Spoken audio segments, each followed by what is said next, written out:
네, 안녕하세요. 이수의 8점 명리학 이수입니다. 친애하는 명리학도 여러분, 또 동호인, 또 시청자 여러분.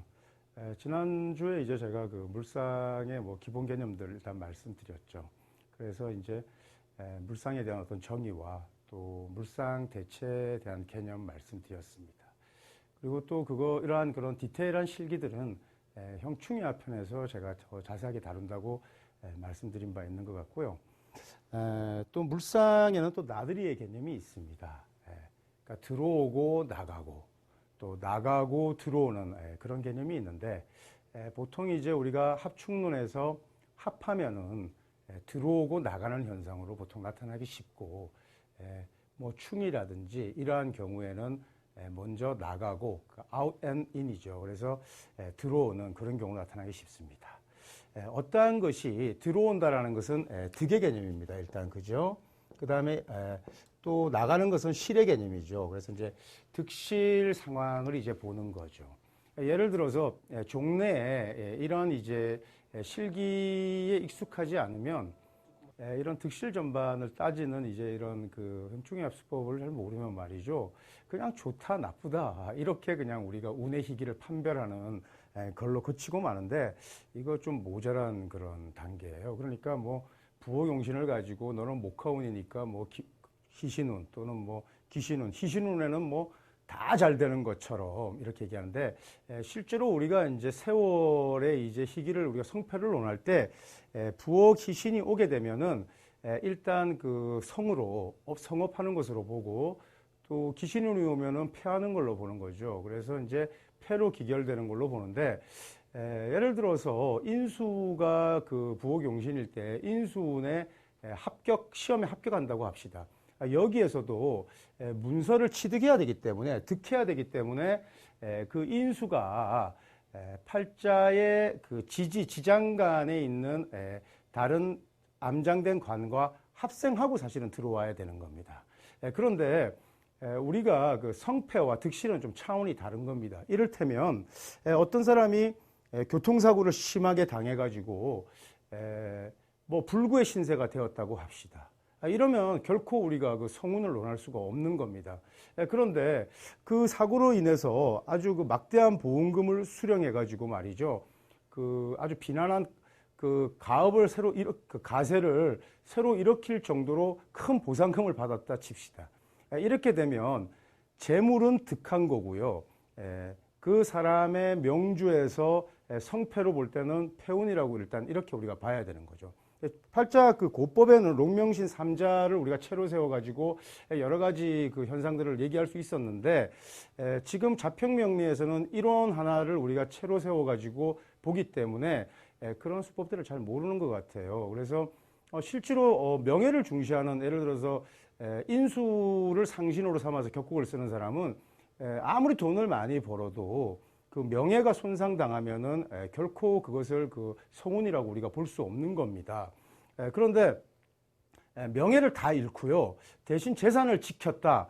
그렇기 때문에 너 이때가 좋은 운이다. 이렇게 얘기하는 거는 있을 수 없는 거죠. 그래서 득실은 일반 우리가 그 천간의 희기로 말하는 그런 성패와는 좀 다른 개념입니다.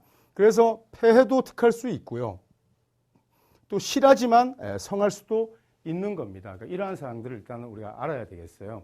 그래서 이제 이 중에서 우리가 이제 합충론에서 이제 합에 대해서, 합은 여러분들이 이제 삼합체계는 배웠지 않습니까? 그래서 그것을 회지라고 하는데, 합국 삼합체계에서 이 회지는 우리가 형충회합에서 회 부분을 일단 여러분들이 좀 공부를 하셨던 것 같고요. 그 다음에 이제 합은 일단은 5합과 6합으로 나누어지겠는데, 이 5합이 간합이죠. 간합. 그래서 갑기합, 을경합, 병신합,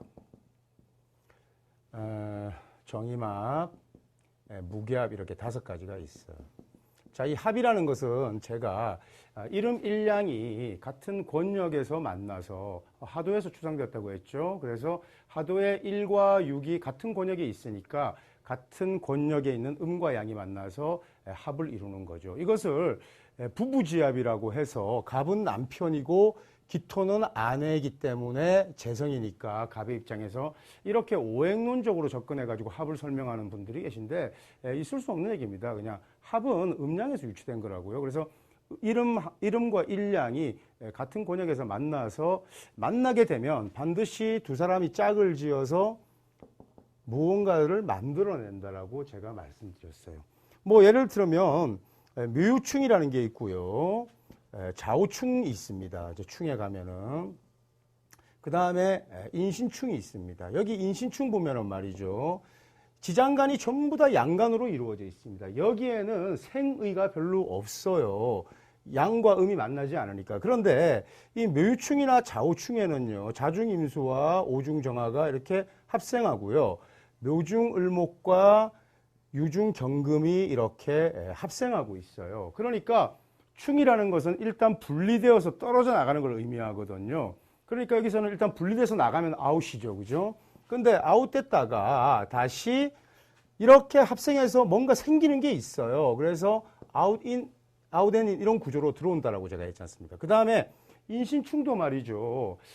같은 인과 신의 장간끼리는 서로 합생하는 의미가 없지만 팔자의 타간에 음간이 있으면은 합을 이루어가지고 짝을 짓기 때문에 여기에도 합의 의미가 나타날 수 있습니다. 그래서 이러한 것들이 이제 나중에 원령에 대비해서 합화되면은 다시 득하는 국면으로 나타날 수 있기 때문에 이런 경우에는 그 합이 이제 그 생의가 있는 거죠. 그래서 이러한 그런 그 여러 가지 상황들이 있는데 그래서 적천수의 그 지지론에 보면은 사생파동, 그러니까 인신사의 사생의 글자들은 일단은 깨트리는 거 두려워하고요. 형충되는 거. 예를 들어서 좌우묘유 사패의 글자들은 자세게 이렇게 해서 자세히 봐라. 뭐 이렇게 일단 설명해 놓은 그런 대목이 일단 있습니다. 그러니까 조금씩 다른 거죠. 근데 지금 뭐 이제 충을 공부하는 거 아니고 합을 공부하는 거니까 어쨌든. 그래서 여기에서는 전부 다 생산의 기능이 일단 나타난다는 겁니다. 그런데 이 십간, 천간들은 말이죠. 천간끼리 서로 합을 하면 말이죠. 신속히 합을 지어가지고 서로 묶여버립니다. 묶이는 걸 기반이라고 하는데 합반이라고 하는 거죠. 그래서 없어져 버립니다. 그러니까 간목이 자기의 속성을 잃어버리고요. 기토가 자기의 속성을 잃어버리면서 그냥 합해서 없어진다고요. 그래서 합해서 그냥 제거되기 때문에 합거 이런 말 쓰거든요. 그래서 예를 들어서 갑갑 이렇게 있는 예를 들어 어떤 사람이 갑자일주인데 일간은 합되어서 사라지는 소멸되는 법이 없습니다. 주체가. 그럼 뭐 내가 없어 사라진다는 얘기인데 이론은 그런 경우가 없고 대신에 이 일간을 제외한 타간의 글자가 이렇게 있을 때 말이죠. 기토라는 글자가 이렇게 운에서 오면 갑기합해가지고 이렇게 사라져 버립니다. 그런데 우선은 일단 한번 합하지 않았습니까? 그러니까 우선은 한번 합했다라는 것은 합생의 현상이 나타나기 때문에 이 사람이 우리가 이제 건명 남자라고 했을 때 말이죠. 재성은 여신이니까 재신은 여자를 의미하기도 하니까 여자나 돈이 한번 들어옵니다. 이 시기를 맞아 기년도에 그랬다가 다시 갑하고 합해서 없어지기 때문에 이 시기에 들어온 것은요 일단 들어왔다가 다시 나가버립니다. 아까 충은 나갔다가 다시 들어오는 그런 거 제가 아까 설명드린 적이 있잖아요. 그러니까 여기에 그 합에는 그 물상과 관련해 가지고 이 합충에는 나갔다가 들어오고 들어왔다가 나가는 이런 현상들, 이러한 것을 우리가 물상의 나들이라 이런 표현을 쓰는 거예요. 어쨌든 이렇게 천간을 합할 때 팔자에 어떤 변화가 분명히 오기 때문에 팔자가 이제 어떤 현상을 수반하는 걸로 팔자가 동한다라는 개념을 쓰는데 뭐 형충의 화분에도 다 동하죠. 근데 천간에 이렇게 화분에는 일단 분명한 그 변화의 징후가 있습니다. 근데 이제 여기 보시면은 이렇게 천간끼리 노출된 합을 우리가 명합이라고 하거든요. 그러니까 명합 현상은 운에서 그 글자가 합하면 좀 곤란해요. 그러니까 결국은 잃는 것으로 실로 기결될 우려가 높기 때문에 그것을 반기지는 않는 편이죠. 하지만 지장간에 암장된 천간하고 노출된 천간하고 이렇게 암합이나 반명합의 구조를 지으면 아주 안전하고 생산이 계속 이어지는 아주 좋은 이런 현상을 보게 됩니다. 그래서 이 갑일주가 예를 들어서 기토는 재지 않습니까? 근데 이제 우리 보면은 뭐 이 명리를 가르치는 선생님이나 아니면 또 여러분들은 이제 뭐 상담을 하는 그런 술사들이 있는데, 술가들이 있는데, 다른 사람한테 이제 뭐 카운슬링도 많이 하죠. 너는 뭐 요때 어떻게 되니까 요렇게 하면 좋고 주고 하는데, 정작 자기 머리를 못 깎아요. 그래서 자기는 항상 지금은 조금 좀 고적하고 우울한 시기지만 내년쯤 되면 몹시 좋을 것이다. 이렇게 이제 얘기하고 있어요. 그래서 그렇게 기대하고 희망하는 사람이 많습니다. 근데 정작 내년이 돼도 뭐 답답한 현실에서 벗어나지 못하는 경우가 굉장히 많거든요. 뭐 이런 얘기하면 좀 신뢰가 될 수도 있겠지만, 여러분들 그 명리 가르치는 선생님이나 이런 분들이 그렇게 그 인생의 해안도 알고 지혜도 있고 다른 사람에게 그 아주 좋은 얘기를 해주시는 분들이 정작 자기는 옹색한 삶을 계속 끊임없이 살고 있는 경우 많지 않습니까? 그러면서 내년쯤이면 괜찮겠다 이런 경우 많이 보셨을 거예요. 근데 내년이면 이제 무슨 해인가? 내년이면 이제 계산년 아닙니까? 예를 들어서 어떤 사람이 무일간이라고 합시다. 그러면 개수가 오면은 말이죠. 이것은 재예요. 그러니까 내년에는 단지 이렇게 재운이 오기 때문에 내가 돈을 벌 거다라고 이렇게 생각하는 경우가 많이 있어요. 그러나 다만 이것은 재를 득한 게 아니라요. 재를 득한 게 아니라 재를 보았을 뿐이에요. 그러니까 이렇게 재운이 오면 재탐심이 강해집니다. 그러니까 돈을 좀 벌어야겠다. 내년엔 돈을 벌어야지 이런 생각을 하고 있는데, 정작 이게 나한테 수입으로 내가 오려면 말이죠. 이 개를 합하는 무토의 성분이 말이죠. 무토의 성분이 암장신으로 있어야 돼요. 이를테면 이런 겁니다. 이 사람이 무술일주다라고 하면은 술중 무토가 이 개수를 암합하면서 끌어오는 겁니다. 그럼 이 무토는 비견이니까 이 무토가 비견이니까 어떤 동료라든지 말이죠. 자기의 어떤 조력이나 후원자가 제 진을 끌어서 갖다 주는 겁니다. 그리고 이 술은 또 무에서는 그 입고 묘지에 놓여 있지 않습니까? 그러니까 묘지에 놓여 있기 때문에 우리가 이제 화계입니다. 이 화계에 있는 비견이니까 화계의 물상을 우리가 잘 그려보면 말이죠. 묘지에 있는 거니까 아주 활동력이 있는 그런 인사가 아닙니다. 아주 조용하고 또 어디 뭐 도문계통에 있거나 이렇게 조용한 인사가 이렇게 재신을 끌어다 주는 겁니다. 이런 식으로 있어야 되는데 이런 술의 글자가 전혀 없고요. 만약에 뭐 자 이런 글자들만 이렇게 가득 차 있다고 합시다. 도무지 이 재신을 합신하는 그런 천간이 암장되어 있지 않으면은 그 재를 끌어오지 못하는 겁니다. 그러니까 견물생신만 계속 생기고 말이죠. 실제로 소득은 없는 경우로 기결되는 경우가 있는데, 이 합생이란 너무너무 중요한데 이 합생이라는 키워드를 종래 팔자 명리서에서 분명하게 언급해 놓은 바가 없었습니다. 그래서 사실 여러분들 팔자 명리학 그 6권 이 교재는 말이죠. 굉장히 진보된 교재인데 여기서 팔자인문 시리즈가 나올 무렵에 제가 명리물상실전 57초라는 책을 우리 제 문화들이 이제 공동 작업해서 낸 게 있는데, 거기서 그 합생이라는 이제 개념이 처음 등장하죠. 근데 굉장히 중요한 겁니다. 그래서 일단 합을 하고요.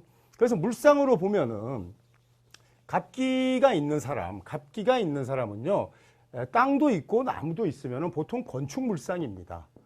건축물상으로 끝나는 게 아니라 건축물을 지어서 올린다는 얘기입니다. 예를 들어서 어떤 사람이 양띠예요. 그리고 이 사람이 경인일에 났다 이러면은 이 사람의 인중간목과 미중기토가 서로 이렇게 암합하고 있습니다. 그러면 이 사람은 건축이라든지 농사라든지 이런 일과 반드시 인연을 짓게 되고 또 그런 업상과 관련해서 돈을 벌게 됩니다. 왜냐하면 그 갑기압의 갑이 재기 때문에 그렇습니다. 그러나 예를 들어서 이 사람이 임인생이라고 하면 말이죠. 갑기의 물상은 반드시 나타납니다. 그러나 그 갑은 식신이고요. 기토는 관인데 그냥 식관합작으로 일어나는 거죠. 그러니까 농사를 짓거나 이런 일은 반드시 있지만은 그것이 재물이 되지는 않습니다. 그래서 뭐 식구들이 먹는 정도, 뭐 요 정도 하면서 그치거나 땅을 일구고 이런 것을 즐기고 취미 삼아서 일단 하게 되는 거죠. 이런 식의 어떤 현상들이 나타난다 이겁니다. 그러나 여기서는 어떤 건축이라든지 농사 이런 물상들이 있고요. 그 다음에 이제 을경이면 이런 나무 조각이나 그 다음에 뭐 꽃이라든지 또 경은 이전 차원이라고 해서 뭐 고칠 자르고 또 찍고 이런 거 아닙니까? 그래서 이거 을경합금이라고 해서 좀 단단한 물형이 되는데, 예를 들어서 우리 주변에 이런 물상들이 굉장히 많아요. 근데 뭐 실내 인테리어를 한다든지 또는 뭐 목재를 한다든지 공예를 한다든지 또 의상 이런 것과도 관련이 있습니다. 천을 재단한다든지 이런 물상이 나타나고 그것을 파기하는 게 아니라 그것을 가지고 반드시 어떠한 것을 생산해낸다라고 이렇게 보아야 되는 겁니다.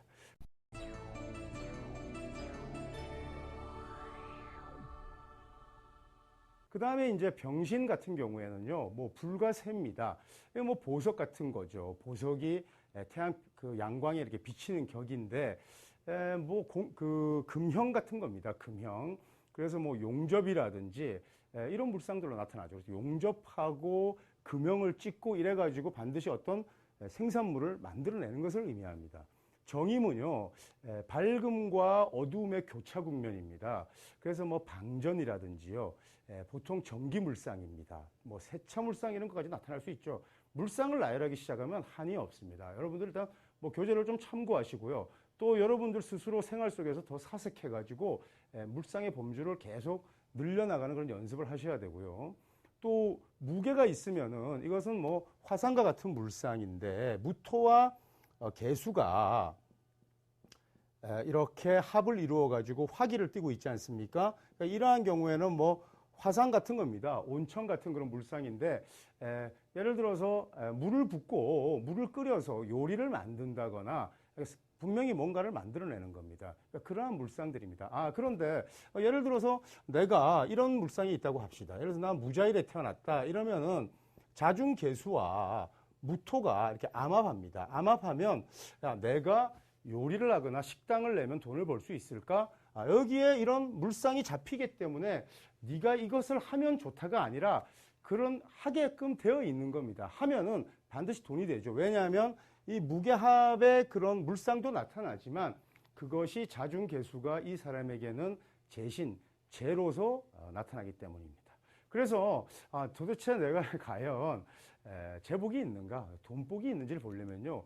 우선 팔자의 재신들을 다 찾아가지고 그것이 합생하고 있는지를 살펴야지 내가 뭐 재기통문호다 해가지고 신강, 재기가 건전하고 강하냐 또 뭐 재신이 왕하냐 이거보다 제다 신약도 부자들 많습니다. 그리고 돈 버는 재주 많은 사람들 많거든요. 이 제다 신약도요.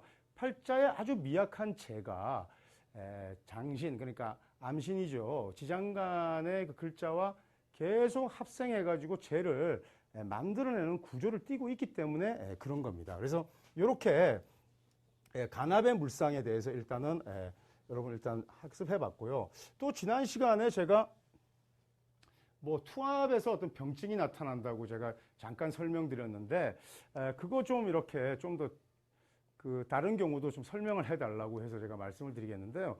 우선 뭐 양갑이 기토를 하면은 그 사람과의 위병이 있습니다. 위장이 좋지 않아요. 경이 을목 하나를 이렇게 투합하면은요.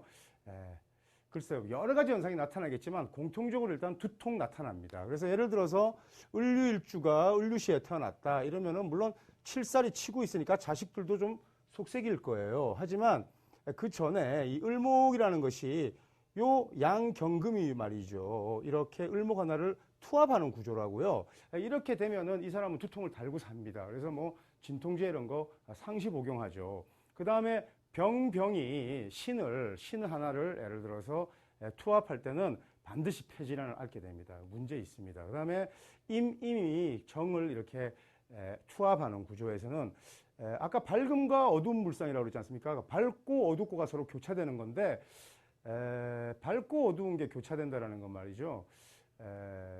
우리 그 어떤 물상을 떠올릴 수 있냐면 뭐 나이트클럽 같은 데서 조명이 휘황찬란하게 돌아가면 게 밝아졌다 어두워졌다 이렇게 하지 않습니까? 그죠? 그래서 그 나이트클럽이라든지 무도회장이라든지 이런 거 너무 좋아하는 사람들은 특징이 있습니다. 어떤 특징이 있냐면요. 고독한 거 잘 못 견디고요. 좀 우울한 기질이 있고 변덕이 있습니다. 그러니까 희노애락의 성정 구분이 뚜렷하죠. 또 제가 뭐 이렇게 얘기하면은 뭐 나 춤추는 거 좋아하는데 내가 뭐 그렇게 변덕스럽단 말이냐 이렇게 해서 항의하시는 분 있으실 것 같은데 예, 변덕스러운 거 맞습니다. 그래서 희노애락의 성정의 구분이 아주 뚜렷해가지고 말이죠. 잘 웃고 또 잘 울고 이런 분들이죠. 뭐 이런 분들은 우울증이 반드시 따르게 되어 있습니다. 그래서 그 감정을 적절하게 조절하는 것도 중요한데 어쨌든 양임이 정 하나를 투합하는 구조에서는 그 사람이 그 우울증이 있습니다. 그래서 뭐 예를 들어서 이런 구조라고 하면은 이런 사람들은 기본적으로 우울증이 나타나죠. 이런 경우에도 있습니다. 예를 들어서 이런 경우에도 왜 우울증이냐면 오중의 정화를 자중임수와 일원임수 두 개가 이렇게 투합하는 구조이기 때문에 이러한 경우에도 우울증이 나타나고요. 그 다음에 양무가 개 하나를 이렇게 투합하면 우울증 같은 거 이렇게 제가 있다고 말씀드렸습니다. 그 다음에 이제 중간쯤 해서 우리가 그 모든 동양 뭐 오술이라는 게 이제 다 음양, 오행, 팔계 구성에서 이렇게 바탕으로 이제 이론이 전개되고 있는데 팔계나 뭐 구성을 사실은 다 음양, 오행에서 유출됐으니까 굳이 얘기하지 않을 필요 없죠. 근데 이제 팔계라는 것은 그 우리가 이제 2차원적인 그런 평면, 지면에다가 우리가 이제 12지지를 공간에 나열할 수도 있고요. 이렇게 공간에다가 12지를 나열할 때는 동그랗게 해가지고 여기서 사실 육합이 형성되는 거거든요. 그 일량의 글자 하나, 이름의 글자 하나를 같은 권역으로 이렇게 설정해서 이제 육합이라는 게 성립되는데 뭐 이 부분도 제가 형충합에서 그 육합의 성립 원리에 대해서 한번 설명해 드리겠습니다. 어쨌거나 그 육합을 가지고요. 음양 그 오행을 가지고 육합의 성립 배경을 설명한다? 이건 뭔가 대단히 잘못된 겁니다. 그러니까 모든 합이라는 건 다 그 음양에서 나온 겁니다. 근데 이제 우리가 이제 그 지면에 발을 붙이고 사는 이상 그 팔계라는 그 평면 도형에서 우리가 그 영향력에서 벗어날 수가 없습니다. 그래서 이제 팔계에다가 12지를 우리가 이제 배열할 때는요, 좌오 묘유 사패, 그러니까 사정의 글자는 각각 한 방향씩 우리가 뭐 정북, 정남, 정동, 정서 이렇게 해서 두고 나머지는 예를 들어서 우리가 이제 45도씩 분할하면 8개 방향으로 우리가 8개 방향으로 만들 수 있잖아요. 그래서 이제 수레라든가 또는 뭐 축인, 진사, 미신 이런 거는 우리가 이제 두 글자씩 모아서 이렇게 8개에 이제 배열하게 되죠. 그래서 술해가 이제 건방이 됩니다. 여기 보시면은 뭐 이제 현대 방위도는 이제 북쪽이 위지만은 고대는 이제 황제 남면이라 그래서 황제가 남쪽을 향해서 이제 앉아 있다고 해서 그 오를 이렇게 이제 위에다가 정남방향 위에다가 이렇게 배치했죠. 그래서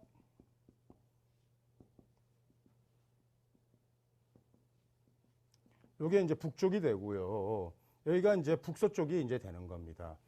비, 신, 유 이러면 이게 이제 서쪽이 되는 거죠. 서쪽. 그 다음에 묘 이러면은 동쪽입니다. 진, 사 이렇게 해서 동남쪽이 이렇게 되죠. 자, 여기서 이렇게 우리가 배열하고 나면은 요 수레가 건방이 됩니다. 건방. 서북쪽인데 서북쪽이 이제 하늘의 방향이에요. 그래서 우리가 이제 8개에다가 육친을 배열할 때 건방이 이제 노부금이라 그러는데 요즘 애들 좀 버릇이 없죠. 예전하고 좀 달리 부모들이 뭐 너무 사랑을 이제 베풀어서 그러는데 요즘 그 물론 뭐 이제 시대가 달라졌으니까 예전하고 똑같을 수는 없겠죠. 근데 이제 어떤 집에 가면 말이죠. 집의 평면에서 안방이 서북쪽에 딱 있는 집은 말이죠. 부모의 권위가 그냥 있습니다. 가장 권위 있는 자리에 안방이 있으면. 그런데 어느 집에 가가지고 자녀들이 쓰는 방이 서북쪽에 딱 이렇게 건방에 있으면요. 자녀들이 부모를 이겨 먹습니다. 그렇게 그 방위가 이제 양택풍수에서는 좀 중요하죠. 근데 여기 이제 건방이고요. 요 축인을 우리가 이제 간방이라 그래요. 간방. 우리나라가 간방에 있는 나라라고 이런 얘기 들어보셨을 것 같은데 주역 뭐 공부까지는 아니고 그냥 취미 삼아서 책 읽어보시면 좀 더 익숙해지는데 진사는 손방입니다. 손방이라고 하고요. 이거는. 근데 요거는 이제 그 곤방이 되겠죠. 그래서 곤방인데 뭐 적천수 보면은 간곤론 이런 거 있습니다. 공간론 이런 거 있으면 어떤 사람은 인신의 관계를 얘기하고 어떤 사람은 충미의 관계를 얘기하고 막 이러는데 그건 뭐 이제 나중에 형충의합 때 이것도 공부하도록 하겠습니다. 어쨌든 이렇게 8개를 하면은요. 우선 술해라는 것은 천문성이라고 했는데 이 술과 해 그러니까 건손 건과 손의 글자가 겹쳐지면 예를 들어서 술의 어떤 사람의 명식에 사해충이 있다 그러면은 사해충의 글자를 읽기 전에 이 사람은 수레를 우리가 철라라 그럽니다. 철라 하늘의 거물이라 그러고요. 그 다음에 진사를 지망이라 그럽니다. 그래서 땅의 그물인데 철라 지망을 줄여서 라망이라고 이렇게 얘기합니다. 라망.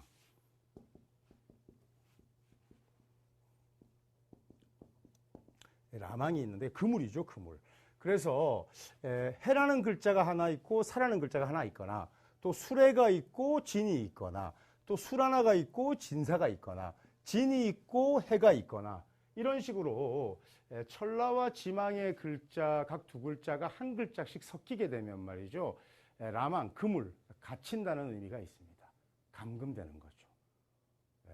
어떤 제한된 공간에 갇혀서 혼자 고독한 시간을 갖는 것이 필연적입니다. 뭐 병원에 입원할 수도 있고요. 비근하게는 감옥의 수인이 될 수도 있습니다. 또는 뭐 도문에 들어서 어떤 종교에 가서 산속에 혼자 응거할 수도 있습니다. 본인은 어떤 향상심이나 큰 의지를 일으켜가지고 혼자서 처자와 결연하고 도닦으러 갔다고 하는데요. 팔자 열면 그냥 이건 라망살입니다. 간단합니다. 왜 그러고 있는지 알거든요. 그러니까 본인이 그걸 다 알고 가서 있어야 이게 스스로 도를 닦을 수 있는 건데 뭣도 모르고 뭐 자기 의지에 의해 가지고 간 거라고 생각하면 천만의 말씀입니다. 팔자소관의 법칙, 원칙, 팔자소관이라는 말이 얼마나 무거운지 팔자명리학을 하시는 분들은 다 인식하고 계실 거예요. 그런데 여기 이렇게 보면은 어떤 사람이 예를 들어서 술해 천문이 있다고 하자고요. 이 사람의 팔자에 술해 천문이 있으면 이 사람이 예를 들어서 명리나 이런 그 오술류에도 굉장히 관심이 많고요. 종교나 신앙에도 관심이 많습니다. 그런데 기본적으로 이 사람이 몹시 고독하고 꼼짝달싹 못하게 처지에 놓일 수 있거든요. 언제? 올해같이 진년도나 또 내년 사년도가 되면 진술충 이렇게 이게 중요한 게 아니라 이 철라와 지망이 이렇게 겹치면서 라망운에 걸립니다. 그러면 벌써 라망, 그물물상이 나타나는 거예요. 그래서 고인들이 라망을 철라를 우리가 고독성이라고 그랬는데 고독성이라는 게 혼자서 그냥 응거할 수밖에 없는 거예요. 근데 마치 이제 직장인이 말이죠. 보직이 말이지, 원지로 가가지고 타지에 가서 혼자 외롭게 이렇게 근무하는 그런 지역으로 갔다 그러면 그 시기에 그런 쪽으로 보직 발령이 난 게 몹시 행운인 거예요. 그렇게 하면서 그 라망운의 흉의를 다 벗어나고요. 라망운인데도 불구하고 많은 사람들과 교류하고 아주 액티브하게 활동하고 있다? 이거 굉장히 데인저 시그널입니다. 반드시 혼자서 고립되는 처지에 놓이는 그런 그 암시가 있는 겁니다. 그 다음에 이제 요렇게 곤방의 글자와 간방의 글자가 이렇게 서로 겹치면요. 뭐 인미, 기문, 또 충미도 마찬가지예요. 그 다음에 신축 이러한 글자들이 그 공간의 방향들이 글자들이 겹치면요. 귀문이 됩니다. 그래서 귀문이 되면은 좀 정신계통에 좀 질환을 앓게 되죠. 하지만 뭐 사물에는 다 양면이 있으니까 사실 그런 어떤 두뇌전이 보통 사람들하고 좀 다르기 때문에 아주 신경질적이고 예민하지만 어떤 부분에서는 천재적이고 창조성을 드러낼 수 있습니다. 그 다음에 이제 그 건곤관축이라고 해요. 이렇게 곤방하고요, 건방하고의 글자들이 예를 들어서 어떤 사람이 신이 있고요, 술이 있다든지 또 해가 있고 신이 있다든지 미신이 있고 술이 있다든지 물론 이거 허자 다 포함한 겁니다. 팔자에는 뭐 협자라든지 이런 자어나 암의 개념이 있지 않습니까? 팔자자론에 대해서 또 궁금해하시는 분들, 시청자분들이 많으신데 사실 30강에서 다 다루기는 어렵지만 그래도 그 제가 형충의합 편에서 이 부분도 제가 허자의 기본기를 운용하는 방법도 제가 설명하겠습니다. 그러니까 여러분 강의 종반에는 더 정신 차리고 집중해서 들으셔야 돼요. 그래서 여기서 이렇게 그 건방하고요,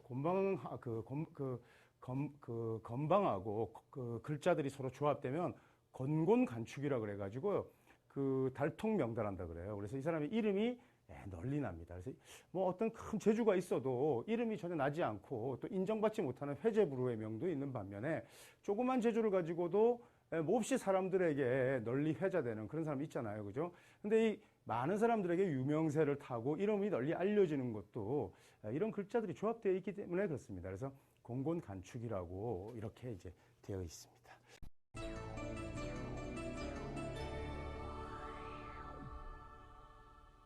그래서 이렇게 팔개방에 지지들을 평면으로 놓을 때는요, 이것이 그 굉장히 2차원적 개념이라고요. 그러니까 이러한 글자들이 이제 지기와 관련되어서 이제 영향을 받는 거고, 합이라는 개념은 조금 다르다. 음량에서는 굳이 그러니까 사실 이게 상과 수에 다 부조화인데 조화를 떠나가지고 이제 부정적인 의미는 다 상수의 부조화에 의해서 나타나는 거고요.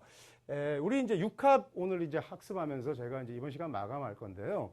자, 여러분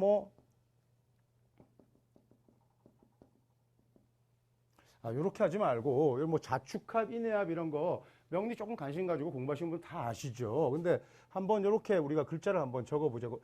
이렇게 원형에, 이렇게 공간에다가 우리가 12지를 다 이렇게 한번 포국해 보는 겁니다.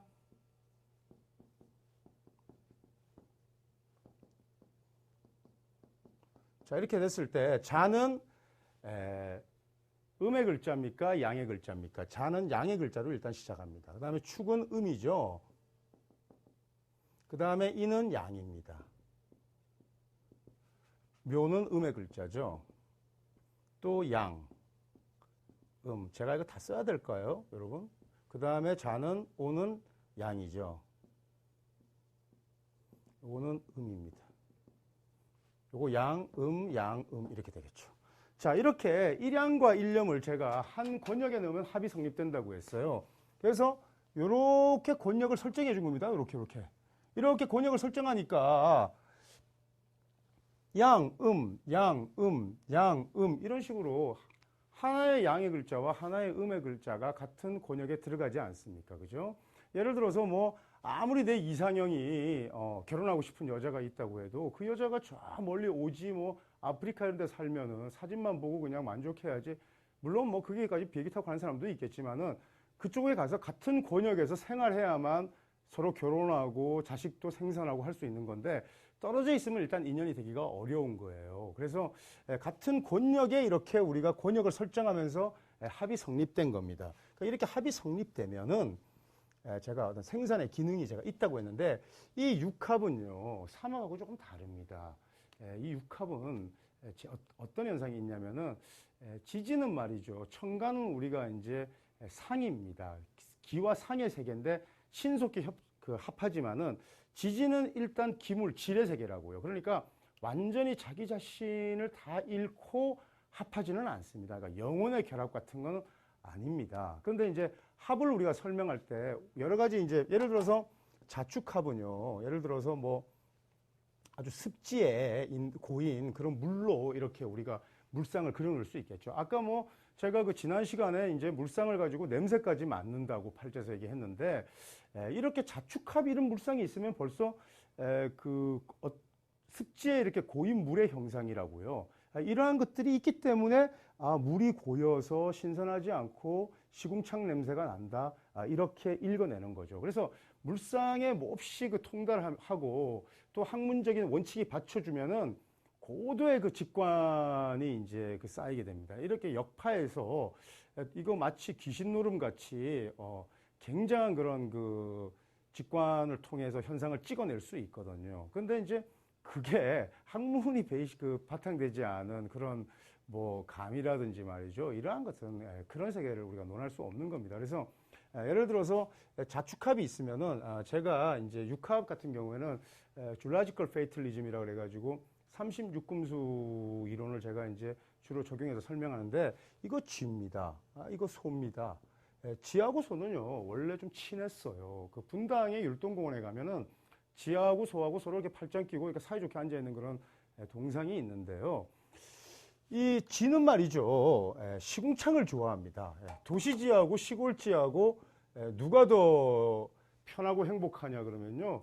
시골쥐가 더 행복합니다. 그리고 쥐가 말이죠. 시궁창에 있을 때가 제일 행복합니다. 그래서 이런 시궁창의 물상인데 이 자수는 말이죠. 축토가 편하고 안식처가 되는 거예요. 그러면 실제에서 어떻게 현상하느냐? 예를 들어서 무자일주가 말이죠. 남자라고 칩시다. 옆에 축이 있으면 무자일주의 자수는 이 사람의 처예요. 근데 이 처가 축토를 더 좋아한다고요. 축토를 더 좋아하니까 이 축토는 겁제 아닙니까? 나와 다른 상대입니다. 나와 다른 상대를 부인이 말이죠. 나를 좋아하지 않고 다른 사람을 좋아하는 거예요. 근데 부인이 다른 사람을 좋아하면 그냥 이혼하고 갈라서면 되는데 내가 그거 못하는 거예요. 부인이 다른 남자를 만날까 몹시 의심하기도 하고 이렇게 의심하고 하는 그 이유는 자중개수하고 암압하기 때문에 부인과의 그 정이 흐르고 있는 거예요. 그래서 부인이 내 곁을 떠날까 좀 노심초사하는 그런 기운이 있는데 어쩔 수가 없습니다. 이 부인은 축토를 더 좋아하는 거예요. 그런데 이렇게 돼 있지 않고 예를 들어서 이 사람이 소띠고 여기에 유라는 글자가 있었다고 합시다. 그러면 전혀 엉뚱한 묘유충하는 묘년도의 이 묘의 유의 장애물을 제거하면 자수가 축으로 그냥 가버립니다. 그러니까 충운에 처가 집을 나가는 그런 현상도 있거든요. 근데 이렇게 축이 있으면 우리가 이제 포태물상 실정기에서 조금 더 우리가 그레이드를 높이면 개수가 자는 개수 아닙니까? 개수가 축에서는 뭐가 되냐면 관대가 돼요. 그러니까 이 사람은요, 나와 달리 말이죠. 이 여자에게 물론 남편도 부인을 사랑합니다. 하지만 사랑한다는 표현을 잘 하지 않죠. 오히려 의심하고 구속하고 제어하려고 드는데 이 축토라는 다른 상대는 말이죠. 이 자수라는 철을 말이죠. 기분 좋게 만들어줘요. 어떻게 기분 좋게 만들어주느냐? 여기에 가면요. 관대물상이 있어가지고요. 입는 옷마다 다 어울린다고 얘기해주고요. 남편은 그런 얘기하지 않는데 이 사람은 부인이 몹시 아름답다고 해서 그 아름다움을 일깨워줘요. 그래서 이 부인은 그 축토라는 남자가 더 좋은 겁니다.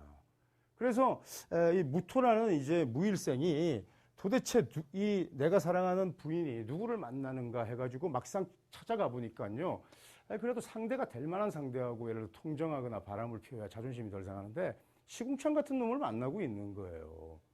근데 왜 이 자수가 그런 경우에 놓였을까? 우리가 상식적이고 합리적인 상황으로는 우리가 설명할 수가 없죠. 근데 자수는 축토하고 합을 이루기 때문에 그런 거예요. 그래서 이 축은 말이죠. 자축합, 오미합이 있는데요. 이 말은 이 미토가 좋은 거예요. 이게 이제 뭐냐면은 마국간 같은 거죠. 말한테는. 근데 이 축은 우리가 그 금고 아닙니까? 그리고 이건 목의 고지 아닙니까?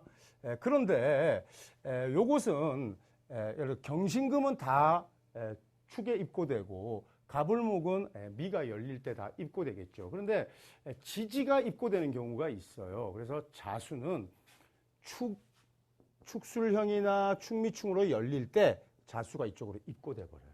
그래서 이것을 따로 북고라는 말을 써요. 그 다음에 입고설에 대해서는 설명할 시간이 좀 부족하네요. 그래서 이것도 형충의 알편에서 다룰 수밖에 없겠어요.